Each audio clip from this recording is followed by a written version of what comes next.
नमस्कार मित्रांनो, पुन्हा एकदा स्वागत आहे तुमचं माझ्या मराठी व्हॉइस आनंद या यूट्यूब चॅनलवर. तर आज आपण जाणून घेऊयात की सध्या दुष्काळ पडेल का नाही. यंदा 1972 सारखा दुष्काळ वाचा काय म्हणाले पंजाब डक. शेतकरी मित्रांनो, सध्या सगळीकडे थंडीचा कडाका आहे, पण तुमच्या मनात मात्र भविष्यातील पावसाची चिंता आहे ना.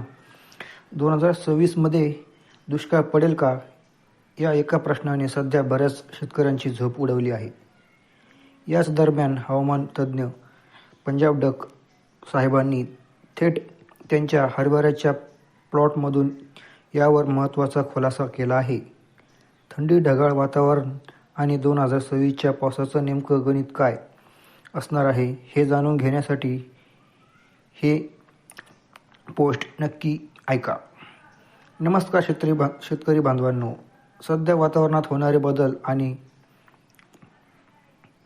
व्हॉट्सॲपवर फिरणाऱ्या मेसेजमुळे अनेकदा गोंधळ उडतो.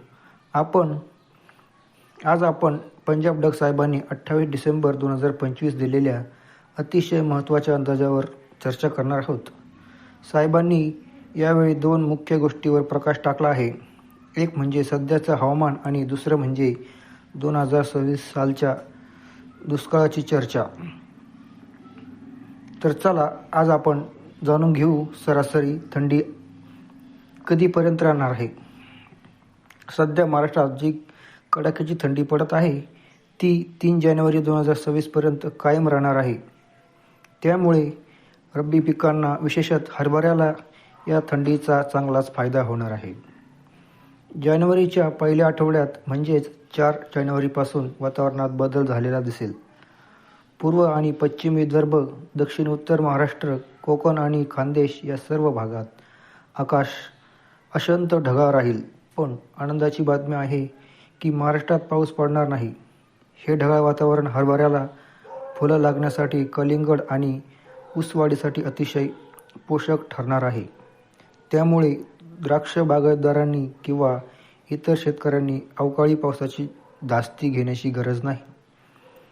फक्त तामिळनाडू, केरळ आणि मध्य प्रदेशच्या काही भागात पावसाची शक्यता आहे, पण महाराष्ट्रात नाही. अनेक शेतकऱ्यांनी पंजाबरावांना फोन करून विचारले की साहेब, पुढच्या वर्षी दुष्काळ पडेल का. यावर त्यांनी दिलेलं उत्तर खूप दिलासादायक आहे. पंजाब डक यांच्या मते 2026मध्ये दुष्काळ पडणार नाही. त्याचं गणित समजून घ्या. 2025ची स्थिती. यावर्षी अनेक ठिकाणी सरासरीपेक्षा दुप्पट पाऊस झाला. उदाहरणार्थ परभणीत सरासरी 650 ते 700 मिमी पाऊस पडतो, तिथे 1300 मिमी पडला. सोलापुरात 350 मिमीऐवजी 800 ते 900 मिमी पाऊस झाला. 2026च्या भाकीत. पुढच्या वर्षी इतका अतिवृष्टीसारखा पाऊस पडणार नाही, पण सरासरी इतका पाऊस नक्कीच पडेल. की सरासरी पाऊस पडणे म्हणजे दुष्काळ नव्हे, उलट मर्यादित आणि वेळेवर पडलेला पाऊस पिकांसाठी जास्त फायदेशीर ठरतो. म्हणून शेतकरी दादांनो, निसर्गाच्या लहरीपणाचा सामना करण्यासाठी आपली तयारी लगेचच पूर्ण 2026च्या दुष्काळाच्या अफवावर विश्वास ठेवू नका. पंजाब डक साहेबांनी सांगितल्याप्रमाणे हे वर्ष ही शेतकऱ्यासाठी चांगलेच असणार आहे.